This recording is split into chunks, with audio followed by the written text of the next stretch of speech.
Hi friends, D forty വ്ളോഗ്സിൻ്റെ പുതിയൊരു വീഡിയോയിലേക്ക് എല്ലാ കൂട്ടുകാർക്കും സ്വാഗതം. ഇന്ന് സ്പെഷ്യലായിട്ടുള്ളൊരു ഐറ്റമാണ് കേട്ടോ. ഈസി ആയിട്ടും സിമ്പിളായിട്ടും എന്നാൽ വളരെയധികം ടേസ്റ്റി ആയിട്ടുള്ള ഒരു ചിക്കൻ റോസ്റ്റ് ആയാലോ നമുക്കിന്ന് ഉണ്ടാക്കാൻ. അതെങ്ങനെയാണെന്ന് എളുപ്പം ഞാൻ കാണിച്ചു തരാം കേട്ടോ. ഇതിന് ഞാൻ കുക്കർ ചിക്കനാണ് കേട്ടോ വിളിക്കുക. പ്രത്യേകിച്ച് കാരണങ്ങളൊന്നുമില്ല. വീട്ടിൽ എപ്പോൾ ചിക്കൻ മേടിച്ചാലും 2-3 പാർട്ടാക്കി ഫ്രിഡ്ജിലെടുത്ത് വെക്കാറുണ്ട്. ഒരുപാട് ദിവസമൊന്നും ഇല്ലെങ്കിലും ചിലപ്പോൾ 2 ദിവസം 3 ദിവസമൊക്കെ ഞങ്ങൾ വെക്കാറുണ്ട് കേട്ടോ.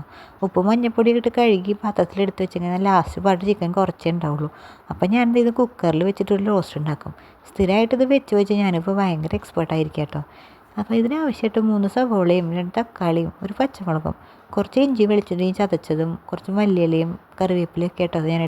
ഈ പച്ചക്കറികളുടെ കൂടെ 1 ടീസ്പൂൺ ചിക്കൻ മസാലയും കുറച്ച് മല്ലിപ്പൊടിയും മഞ്ഞൾപ്പൊടിയും മുളക് പൊടിയും കുറച്ച് ഗരം മസാലയും കുരുമുളക് പൊടിയും കൂടി ചേർക്കണം കേട്ടോ. ഇതെല്ലാം കൂടി ഇട്ടിട്ട് നന്നായിട്ട് പുരട്ടി വെക്കുക. പുരട്ടിയിട്ട് നിങ്ങൾക്ക് വേണമെങ്കിൽ കുറച്ച് നേരം റെസ്റ്റ് ചെയ്യാൻ വെക്കാൻ പറ്റും. പക്ഷേ ഞാനങ്ങനെയൊന്നും ചെയ്യാറില്ല. ആവശ്യത്തിനുള്ള ഉപ്പും വെളിച്ചെണ്ണയും ഒഴിക്കാൻ മറക്കരുത്.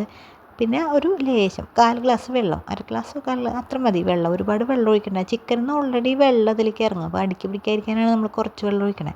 ഇതൊരു വിസിലടിപ്പിക്കുക. ഒറ്റ വിസിൽ. കൂടുതൽ വെന്ത് കഴിഞ്ഞാൽ നമ്മുടെ കറിയുടെ ടേസ്റ്റ് മൊത്തം മാറും കേട്ടോ.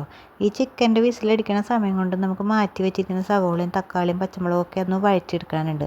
ആ വഴറ്റണയിൽ ഒരു 1/4 ടീസ്പൂൺ വീതം മല്ലിപ്പൊടിയും മഞ്ഞൾപ്പൊടിയും മുളക് പൊടിയൊക്കെ നമ്മുടെ ഒരു എരിവിനും മസാലയ്ക്ക് അനുസരിച്ച് ചേർക്കാൻ മറക്കല്ലേ. നമ്മളിപ്പോൾ ചേർത്തിരിക്കുന്ന ചിക്കനിലേക്ക് ആവശ്യമുള്ളതാണല്ലോ. ഇത് വെന്ത് വരുമ്പോഴത്തേനും കുക്കർ വിസിലടിച്ചിട്ടുണ്ടാവും കേട്ടോ. ആ കുക്കറിലുള്ള ചിക്കൻ ഇതിലേക്ക് പകർത്തി ഒഴിക്കുക.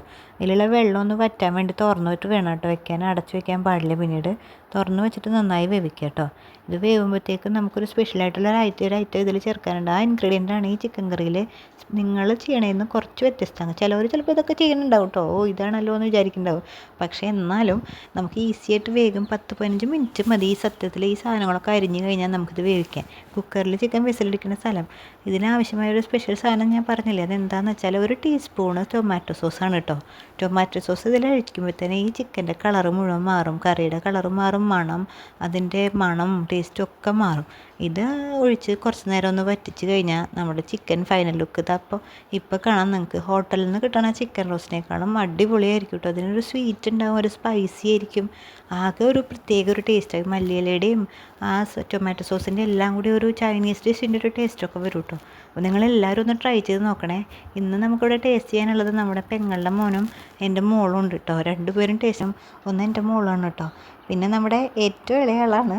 ഇത് ചെറിയ 1.5 വയസ്സായിട്ടേ ഉള്ളൂ. അവൻ ഇതൊന്നും അറിയില്ലെങ്കിലും എല്ലാവരും കാണിക്കുന്നുണ്ട് കൊള്ളാമെന്നൊക്കെ പറയുന്നുണ്ട്. അപ്പോൾ നിങ്ങളെല്ലാവരും ഇതൊന്ന് ട്രൈ ചെയ്തിട്ട് ഇഷ്ടമായിട്ടെങ്കിൽ കമൻറ്റും ലൈക്കും ഷെയറും ഒക്കെ ചെയ്യണം. ഈ വീഡിയോ എന്തെങ്കിലും നിങ്ങൾക്ക് സജഷൻസ് ഉണ്ടെങ്കിൽ അതും എനിക്ക് കമൻറ്റായിട്ട് അറിയിക്കണം. ഒരുപാട് ഡ്രോബാക്സുകൾക്കിടയിലാണ് ഞാൻ ഈ വീഡിയോ എടുക്കുന്നത്. അപ്പോൾ എല്ലാവരും എന്നെ ഒന്ന് സപ്പോർട്ട് ചെയ്യണം. അപ്പോൾ പുതിയൊരു വീഡിയോ ആയിട്ട് വീണ്ടും കാണാം. Take care. ബൈ.